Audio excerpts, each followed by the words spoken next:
Costa Rica, well, I don't know if you can see behind me, it's pretty much paradise. The people are great, the land is great, the food is fresh, and everyone really embodies the essence of Pura Vida, which is pretty much live it today.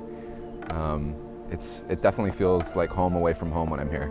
The Blue Osa Resort it's a fantastic place to have a retreat, to have a vacation. It's right on the beach. The sea is actually very nice to swim in.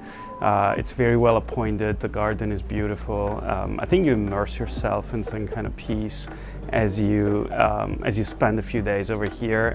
With ocean views right outside, and just so many beautiful sounds of animals. It's very serene and surreal, really. Oh my God, the food is incredible.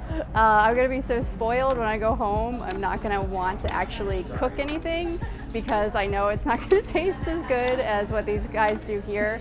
It's just been so fresh. Everything is so fresh. Everything comes from the land, their gardens, their farm. And I was told that there's a cookbook from Blue Osa and I still need to ask for it. Everything just is so feeling like home. Staff is wonderful. The first day I got to Costa Rica, I woke up by the ocean waves and the birds chirping, which is really nice. I feel like I'm more naked to the nature. I am more embracing the nature more. You get really taken care of when you're here because you're not just coming into a retreat center, you're not just coming into a hotel, you're not just coming into a beach resort, you're really stepping into our sacred sanctuary, which is our home.